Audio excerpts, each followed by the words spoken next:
doesn't work, it's kind of a pain in the butt. Hey, this is Zach Log the Great, and I am here today with my friend Lewis. Hello. And we are joined by Ben Zwycky, author and editor. And say hello, sir. And in a slight change of the usual format, Ben Zwycky is also the author of the poems we will be talking about today. He kindly volunteered to read for us. So, give me a moment. I'm going to put the poems up on the screen, if I can remember how to do that, because I always, it always takes me a minute to, okay, application window. Bear with us for a second. Technology is wonderful, but if we can get it to work, it's even better. I think that should be the right one. Is that the right one? Ah, there we go. Okay. Yeah, that's the last one, yeah. Yes, let me rewind, so to speak. There we go. And so Mr. Zwycky will read his poems for us, and we will talk through the series. The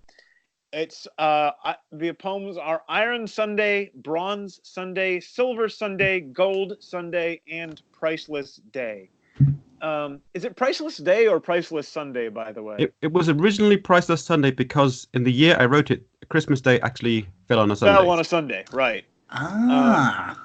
I noticed that. I'm like, well, it's not a Sunday this year. That seems weird.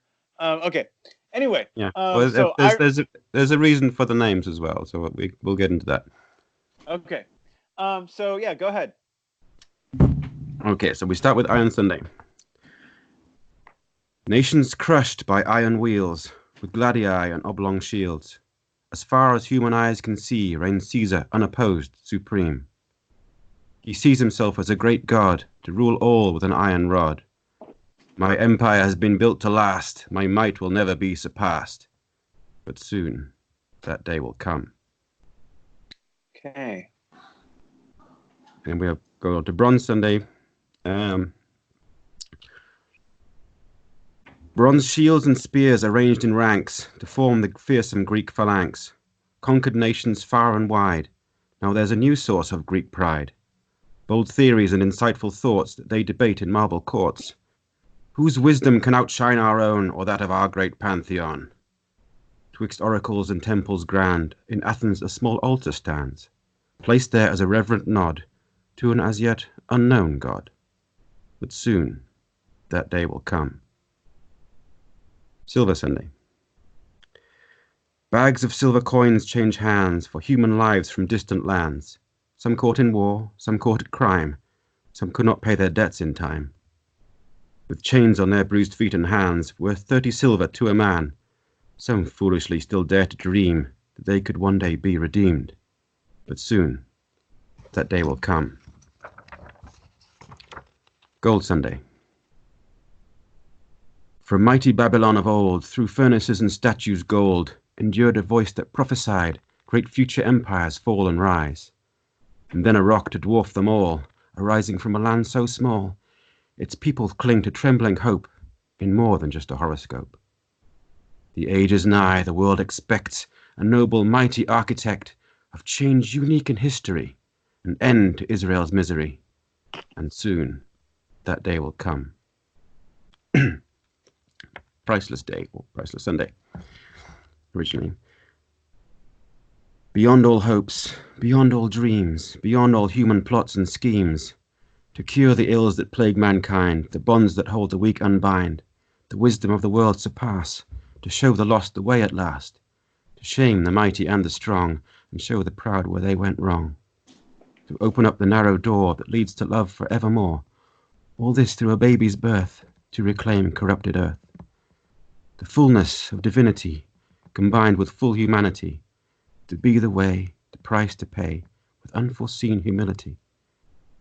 No eye had seen, no ear had heard the mighty and incarnate word that cried our tears, that felt our pain, so we could all be whole again. The greatest enemy of all saw this would lead to his great fall. He tried to tempt, to spoil, destroy, but could not taint our source of joy. At last, that day had come.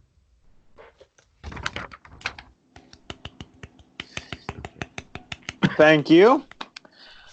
So, so these are the five poems, 4 for each of the Sundays of Advent, and the 5th for Christmas. Mm-hmm. And if I understand correctly, these 4 names are actually traditional names for the 4 Sundays in Czechoslovakia or the Czech Republic. In Czech Republic, yeah. Ooh. And when someone told me these names, they said, "We don't know why they're called this. We can't remember what the origin of these names are." I'm assuming that some old Catholic tradition from hundreds of years ago that people have just forgotten. It's just been incorporated into the culture. And so I thought, well, I know what those metals mean in biblical terms, so let's make something out of it. Let's create a new liturgy for Advent. So that was my goal. And so the immediate meanings of the metals immediately came to mind: the statue in Daniel of the empires, because that is an Advent passage, isn't it? It's not counting down the days; it's counting down the superpowers until the times come. That's the non-traditional way of counting down to something, isn't it? Really, that counts. it counts. Yeah, not your typical Advent carol, is it? But it's like one Roman Empire. For silver would be Media Persia, but I didn't think of anything really interesting I could say about it. But then the other aspect to silver, of the biblical meaning of silver, the typical price of a slave, and the 30 silver that was paid to betray him. So I thought that was especially poignant. The 30 silver to a man part, that especially struck home. I'm like, I like that. Yeah, that was the standard price of a slave at the time. Really? Yeah. I was not aware of that, so that adds something. Well, and you were saying this isn't the usual Advent countdown, but at the same time, like if you are a Christian, the story of history up to this point is God. Well, okay, there's the Garden of Eden. God got it started, and we made our mistakes. And then the story of history from that point up until Jesus was God setting up the stage for what's coming. And so, this is, all of history up to that point is the Advent story, in a way. Yeah, God's perspective works on longer timescales than we do. True.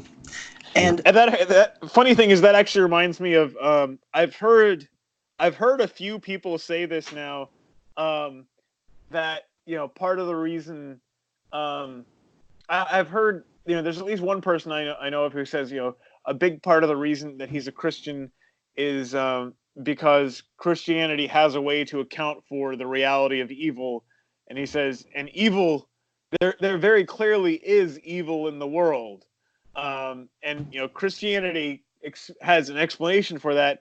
And not only that, he said basically, like, it also seems pretty clear to me that there is supernatural evil in the world, because you can see these big patterns of largely pain and destruction that look like plans, but they're far too long for any for anyone with our lifespan to be implementing them. Mm-hmm. So yeah, I guess what I'm saying is there's a dark side to there's the dark side to the long-term plans as well, and we can't neglect that. But true. So Iron Sunday is the first one, which hopefully most of the people who are listening to this will catch gladii. I don't like that word. The Roman sword. I don't like the plural. Gladius I'm fine with. Gladii feels weird saying that. Anyway, But you gotta say it with an Italian accent, a gladdy eye. But you have gladii and oblong shields. That's the Roman legions, and so Iron Sunday, military power, the construction of empires, and then if you look back across history, you can also say, well, what is that worth? What does that lead to? It lasts for a while, but they always collapse. They always fall apart. And the other thing, pretty often when they fall apart, it doesn't go well for the people who used to be ruling the empire. Ever. And that makes me kind of worried for my children's future, but that's maybe a topic for another day. Fair enough. Another aspect to each poem, and that is they each deal with different aspects of the messianic role that Christ plays. Iron Sunday is more about the ruler, king, the taking over the church would eventually take over when Rome collapsed, would actually take over Rome. Runs with wisdom, that Christ is God's wisdom. That's how the early Christians incorporated Jesus into Jewish theology. You have things like in Proverbs, where wisdom is described as being with God in the beginning. All things were created through him, and and explicitly in 1 Corinthians 1, they have Christ is identified as God's wisdom. That a Messiah, an anointed person in the Bible. There's lots of different roles there were for that. There was the role of king, the role of prophet, the role of wise man, or wise woman was also viewed as an anointing, and and also the sort of rescuer. So those different roles are all reflected in the individual poems as well. So in bronze you have the Greeks, who were so proud of their wisdom, and Christ came to surpass that and be the embodiment of divine wisdom. Well, and also, to go back to 1 Corinthians, in 1 Corinthians chapter 1, Paul says, the Greeks look for wisdom, and, the story of Christ is foolishness to the Greeks. Yeah. And the crud, what's the other part? The Jews... God deliberately chose things the world considers foolish in order to shame those who think they are wise. Chose those who are powerless to shame those who are powerful. God chose things despised by the world, things counted as nothing at all, and used them to bring to nothing what the world considers important, so that no one can ever boast in the presence of God. 1 Corinthians 1:27-29. That was actually one of my favorite passages when I was late teens and 20s. I that one struck me pretty hard then. So what was it's in verse 30, it says, for our benefit God made Christ to be wisdom itself. Is one of the roots for that poem. So Iron Sunday, Bronze Sunday, Silver Sunday, slavery and redemption. God is the great Redeemer. So, and Christ was the ultimate Redeemer of us. So, and Gold Sunday, which pretty much I don't know. That one doesn't have as clear, other than. I had to think about these when I was not only when I was memorizing, performing them, but also when I was trying to make the cover images for the different poems to put up on YouTube. And for Gold Sunday, I it talks about Babylon, and I just ended up references the statue, and so I ended up just finding the statue of. From Nebuchadnezzar's dream. That was, Daniel chapter 2, I believe. Yeah. And, Daniel interprets the dream, which is this series of empires. And it's and the different parts of the statue are made up of the different metals. Telling about, history to come, coming up to Christ. Yeah. And Babylon was the gold head. Right.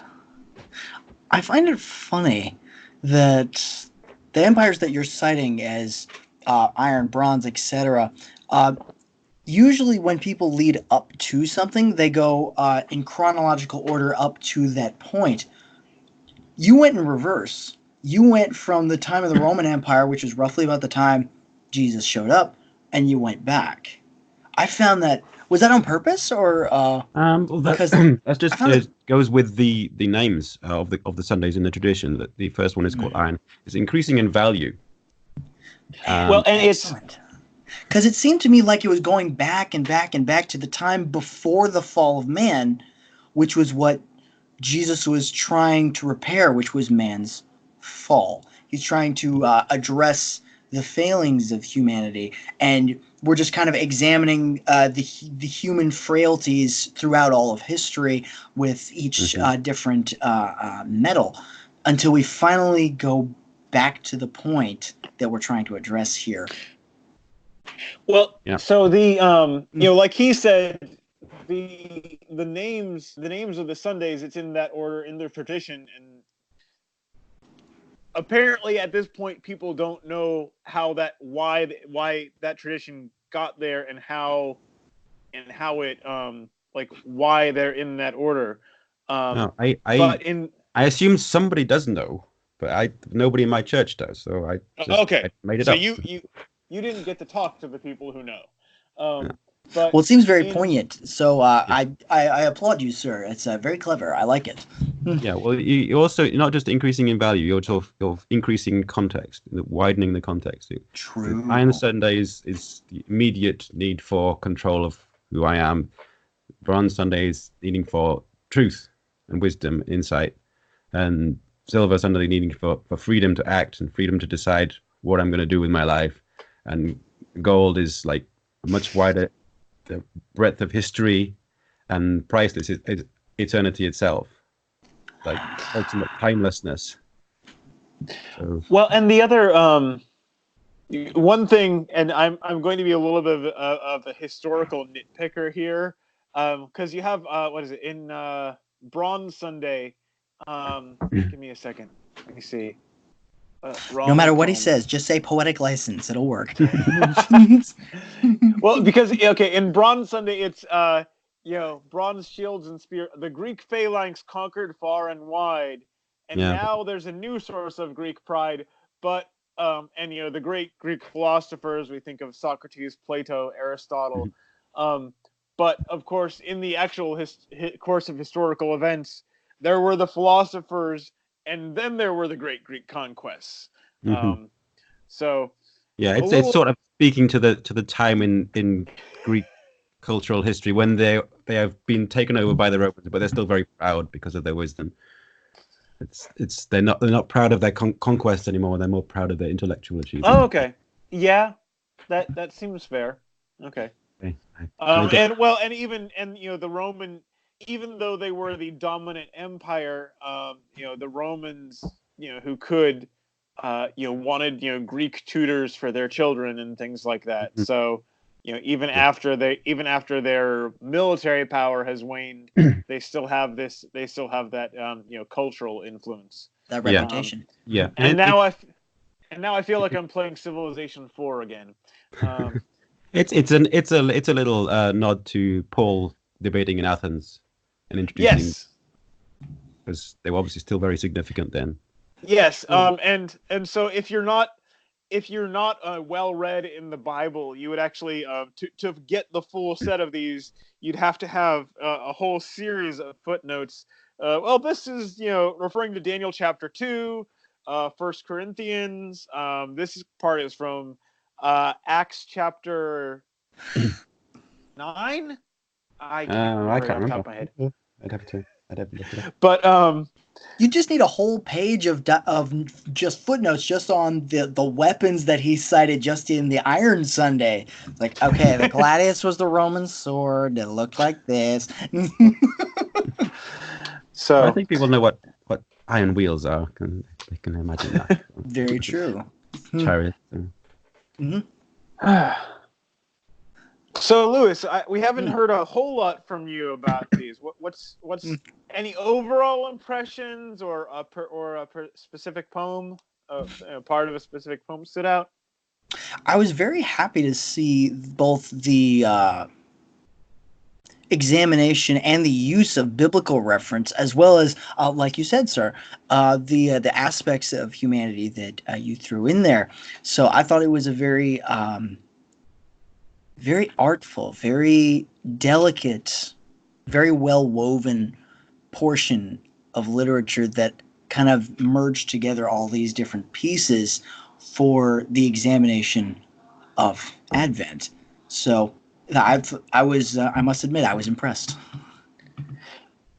Yeah, and it's a big project. Oh, go ahead. What were you about to say, Ben? Yeah, with the big project, I initially made it with the intention of creating a new tradition to be used in churches all across the country and maybe even across the world. But we'll see if that. I haven't had much success in spreading it around this year because I've been so ill. But hopefully by next year we'll have more success in that regard. If I may be so bold as to ask, what illness has been plaguing you lately? Kidney stone. I am so sorry. It's all done. It's all out. All healed. It's no problem anymore. It's okay, good. Just a painful memory that I can put behind me. Glad to hear you're feeling better, sir. Question, sir, as to the spreading of your, quite frankly, your very well put together poetry. Have you ever considered the medium of liturgical music? No. Well, I've written a couple of songs in the past. Because I haven't considered putting these to songs. Because I could easily see this being a liturgical song. Because it's got the right feel, it's got all the right different potent philosophical, historical points that would make for a very moving tune. I mean, it's a moving poem to begin with, and if you wanted to spread it more in the liturgical sphere, then something to think about. Yeah, well, I did intend it as a new liturgy. And we do in my church we use it as the Advent liturgy when they're lighting the Advent candles, but they recite the relevant poems. Nice. We do it bilingually in English and Czech. Well, that reminds me, because you have these posted on your blog with both versions, and my audience is English speakers, and true. But, so maybe not the whole set, but would you like to pick one of them to give us the Czech version? Because I actually am kind of curious. Same. Okay. I don't have a perfect Czech accent, but it's quite good. So we'll see. I'm actually kind of curious. I've been listening to your reading, and it is very clear, very concise. It sounds like it has sort of if I may be so bold, it sounds like it has kind of British undertones. Did you study in? No, I am actually English. I'm an English expat. Ah, fantastic! I have a Czech wife. I've been here for 18 years. Fantastic. So, I did not know the context, and I'm happy to hear about your. Well, it sounds like you have a very nice setup in the Czech area, and it sounds like things are going well. Yeah. I cannot complain. Excellent. My grandpa used to have a saying when he would say that I'd complain, but nobody'd listen. I don't even have a reason to. Everything is pretty good around here. Excellent news. So it's... Okay. You want to pick one, or do you want me to pick one? You go ahead. Yeah. Tell us which one it is before you start. But yes, please. Okay. Okay. I'll just start with iron one, I suppose. Železná neděle. Železná kola národy drtí, ovalné štíty a čepele smrti. Kam oko člověka dohledna vidí, císař je bezmezný vládce všech lidí. Jistě Jist je nade vše svou božskou roli. Železnou vládne všem pěstí a holí. Pevně jsem zbudoval říši svou věčnou. Vládnu jí moci nekonečnou. Však brzy již vzejde ten den. So now that actually reminds me, because I've seen people talk about this, talking about like, translation and English. I understand that English is a relatively rhyme poor language. That like it can be that rhyming that getting solid rhymes is more difficult in English than for instance Italian. So where does the Czech language fall on that scale by your assessment? Well, my brother-in-law translated it. He's a skilled songwriter and poet. So there is a lot of things you can do with case endings, which if you have the same group, like word group, noun group, you can find a lot of different rhymes. I've even written a couple of very short, silly poems in Czech, but it can be done in lots of different ways. I've always just found English to be easy to find rhymes in. I've not really struggled with that. I don't know whether that's a gift or something. I just don't find a struggle. And there's lots of resources. You got rhyming dictionaries, and just I have a good feel for the rhythm of words and how things flow. So that just sort of comes naturally. I don't understand why people struggle with that. So it's obviously something with me. Well, it's part of it also is like the main thing I've seen people talk about is in context with like forms like terza rima or the French ballade, I think you say that, where you're not just rhyming two things, but you have to rhyme three things all together. Pardon me. Or like in a ballade, you have to have like sets of like six or eight lines that all rhyme, and in apparently in French that's rather easier to pull off than in English, because of just the way the language is structured. Yeah, there are obviously structures like that in Czech as well, because it has a complex grammatical structure where there's lots of. If you have basically you have the same case ending, the same gender of word, you're almost certain to rhyme.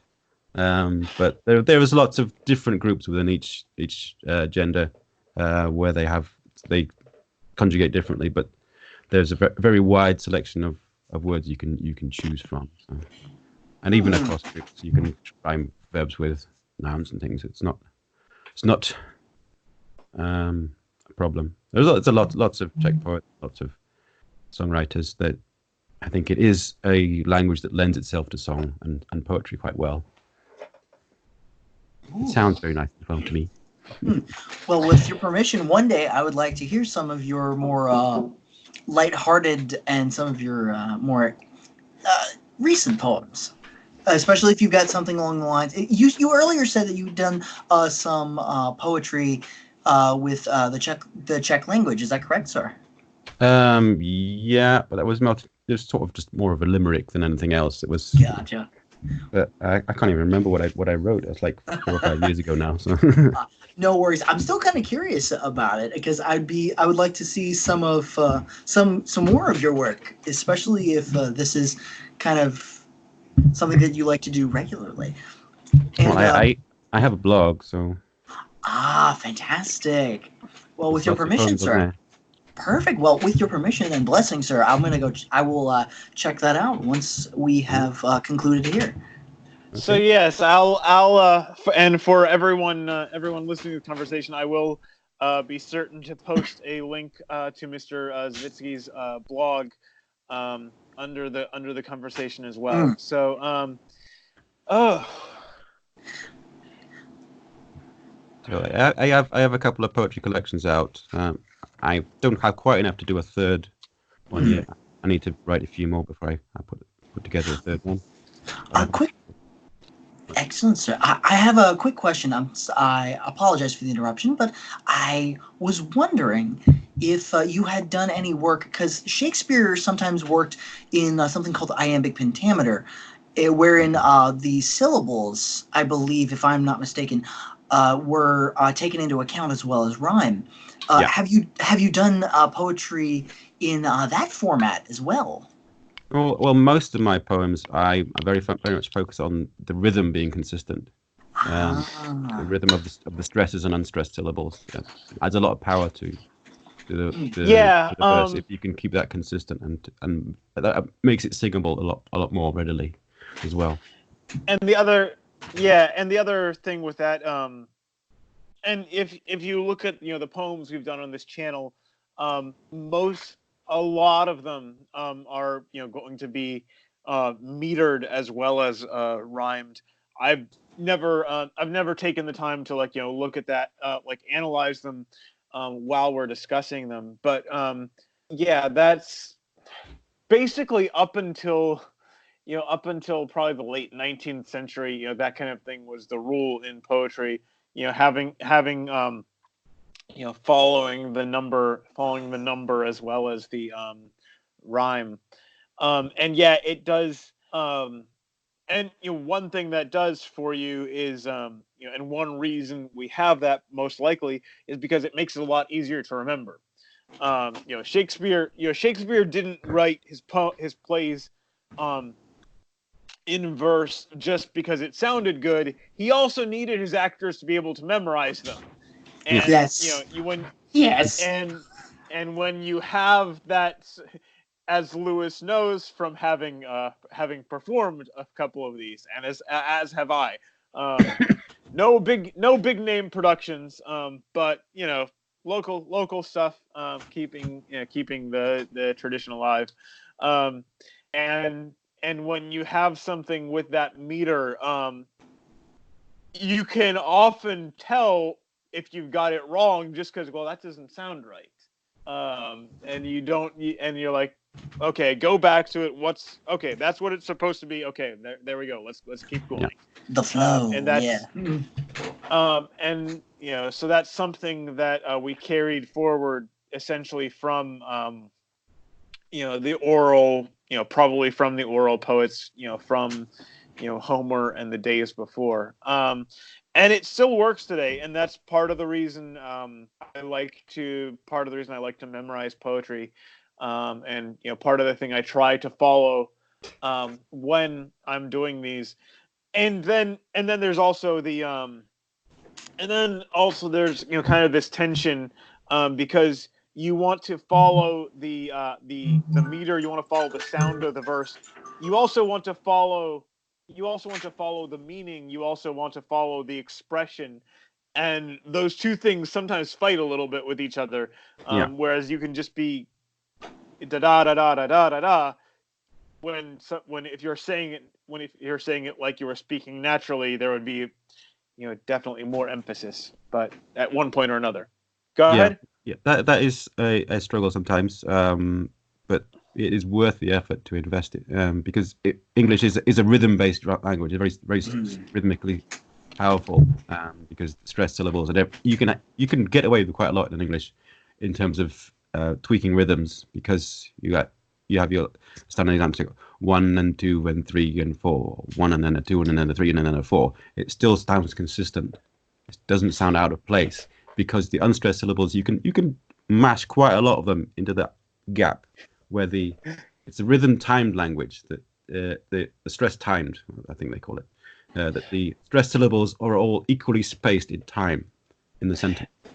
And so syllables, you can just fit in however you like, however many you want. Anyone anyone listening to this, anyone watching this, if you find this interesting, I would really encourage you to look up, to learn about formal poetry with a prescribed rhyme and meter, especially if you write any of this, because it does.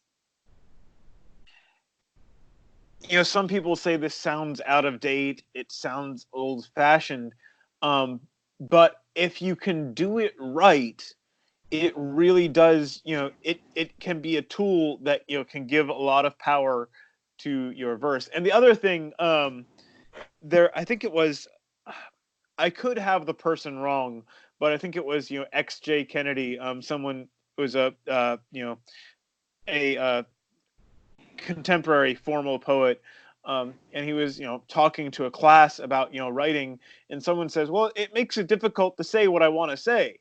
He's like, good, that's the point, because what you want to say is probably, something that's been said a dozen times before, not very, and isn't necessarily that interesting. If it forces you to find a different way to say it, it can push you into being more creative and finding a new way to put those same ideas. And so, yes, it makes it difficult to say what you want to say. Good. Yeah, but it also makes it more beautiful when it is done well. Yes. Done well. Very true. And yes, beauty sir. is very important in this world. Mm-hmm. Yeah. If I may pose a question. Just a quick question. We have been talking about flow and syllabology and different parts of poetry that just made it sound that much more beautiful. Have you ever, just as an idea, I heard of a poetry style. I believe it was in Japan. I believe it was referred to as haiku. Have you ever done work in the format of haiku before? No, it doesn't appeal to me. Fair enough. Haiku is it's what 5 syllable, 7 syllable, 5 syllable, and there's topics they usually. The thing with haiku is, as relative to English, it doesn't fit. Like the poetic form doesn't match very well with the natural structure and the sounds of English. I would assume that in Japanese it matches the way that their language sounds, but in English, the way we talk, we have the stress, we have stressed syllables and unstressed syllables. Oh, certainly. And those patterns fit to English much more. Oh, certainly. I was merely curious as to the different genres and patterns that that appealed to you. So I was just satiating a bit of curiosity. Yeah. I mostly just like vignettes and epic story poems. I've had a couple of those published. One is coming up in the Saturn anthology of the planetary anthologies. I have an epic one called Kronos' Cradle. Kronos' Cradle. So how roughly how many lines is that? I'll have to look at it. I think it's the second longest poem I've ever written. Okay. I'll find it. So longer than 2 lines. So let's see. Yeah, let's see. Gotcha. Opening up here. I'm legitimately kind of curious as to how long this one is. The Cradle of Kronos. Isn't it's 1,700 words. Let's see. I have to count the verses here. There's 8 pages. 1, 2, 3, 4, 8, 9, 10, 11, 12, 13, 14, 15, 16. That's a good number. Jeopardy theme song. Here we come. I gotta give them something while he's counting. That is fair. To that, a legitimate question: was Kronos a Roman or a Greek god? I'm trying to remember. Well, it's the Roman. Roman. God of time. Right, God of Time. I knew he sounded familiar somewhere. Yeah, well, time was the thing. It's 42 verses of 4 lines each. So 168. Yeah, 168 lines. Okay, all right. That's a good chunk. Yeah, I could probably pull that off. I've done let's see, because I memorize the poems I do on here, so I've done finishing the lights in front. 10 minutes. Apparently, we have a countdown for Lewis. We have a countdown. I apologize. I've kind of fit this and juggling a bunch of different things right now. I've got some family shenanigans with some professional shenanigans, and here I am kind of stuck in the middle with you. So I'm trying to just make the best of it that I can. But yeah, I memorized the ones I've used this, and I did the longest ones I've done are G.K. Chesterton's Lepanto. If you haven't read that, I highly recommend it. You could go watch my performance of it as well. And I also did Robert Browning's Child Roll into the Dark Tower Came. Excellent. On the question of your poems about Cronus, the cradle of Cronus, could you give me kind of like a background, kind of a general synopsis? It's just the name of it's about a temporal portal that in the end it tells you how Saturn came to be, how Saturn the planet came to be in its current form. Oh. So it's probably published. I'm not supposed to say any details about it, but that's fair enough. That's fair enough. Unpublished. Okay. So it's gonna be coming out next year sometime. I don't know when Saturn is supposed to come out. They've done Pluto recently, so. Excellent. I assume Saturn will be March, April next year. I'm not sure, but it's not being handled by my publisher anymore, so I have no control over that. Hey, I'm gonna try to find it wherever because I'm curious. I want to know about this one now. Okay, my longest one is The Beast, which was in Tales of the Once and Future King, and also in my second poetry collection. That one is 4,700 words, 110, 112 verses of 4 lines each, or something like that. It's a long one. So that's roughly 500 lines. Okay. Yeah, something like that. I can't remember exactly. It's 4,581 words. It's got a rather brief, short story length. And yet it's got kind of this short, almost catchy kind of a title to it, The Beast. Yeah. That sounds like it belongs in a pulp fiction magazine from the early 20th century. Either that or a Disney film. It's in a collection of Arthurian stories. It's a pre-Arthurian legend. It's supposed to be a story so old it's not even in prose. I'm a little bit of a fan myself of Arthurian legend and folklore. So where would I find this poem, The Beast? Would it be on your blog? It's on my blog. I think it's in 10 parts on my blog or something. I would have to find it.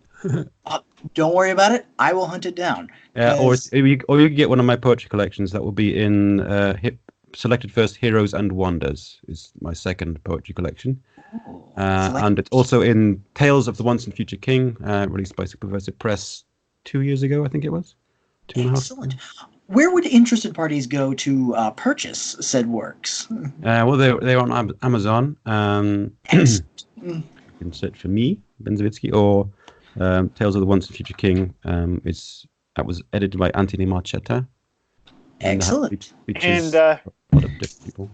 Once again, I will be sure to put a link to Mr. Zwycky's Amazon page in the show description, in the show notes. So thank you, Mr. Zyklog. If anyone else wants to find find any of this material, you'll know where to look it up. Well, it sounds like Lewis at least will be leaving us fairly soon. Tragically but true. So, because I'm enjoying this conversation. I'm enjoying going over your work and your poetry, sir. Thank you. I think I covered most of what I wanted to say about these poems. Lewis, did you have any last thoughts on the poems you wanted to cover? If I may, the liturgical and Advent Sunday poems that you have made seem marvelous, and I look forward to the next installation and the next work that you have with regards to a more theological aspect. And I'm going to go look up your Arthurian stuff, but I am legitimately looking forward to more theological-based poetry. That was my first poetry collection. Was really? It was called Selected Verse, Faith and Family. Selected Verse, Faith and Family. I'm gonna look that up. Yeah, there is theological aspects to a lot of my poetry, even in the second one, I think. So. Beautiful. It is a often overlooked portion of modern poetry, and frankly, modern music is completely just thrown it under the bus. Yeah, well, that's part of my goal, is to produce works of beauty that will point to the light, point to the truth, point to God, and bring back things that have been lost, and things that should never have been forgotten, and things that need to be relearned. Thank you, sir. So, Mr. Zwycky, was there anything else you wanted to cover? You wanted to mention about these poems? I have recorded a few songs. Mostly for as part of book trailers for the books I edit. And a new one came out recently for Hard Moon by David Hallquist. I composed an original song for that called "There Is No War That Can Be Harder Fought." It's about the struggles of a man with a beast growing inside him, and his struggles to remain human and take revenge on those who inflicted him with this monster. Sounds insidious. It's kind of. I assume Zaklog will post a link to that. Yeah, please. Well, for those of us curious youngsters. Yeah, it's very operatic. I made it to be slightly inspired by Who Am I from Les Miserables. You had a Les Mis inspiration? Yeah, that's it. It was a combination of that and the Stella Artois song, the theme from Jean de Florette, as a sort of musical, as a melody example, and that's what I asked the guy who did the music to do, to get a combination of Who Am I and the theme from Jean de Florette. The Les Mis I am tragically more familiar with than the Jean de Florette's work. Yeah, I don't know that. I just knew the song from the music from the Stella Artois adverts. That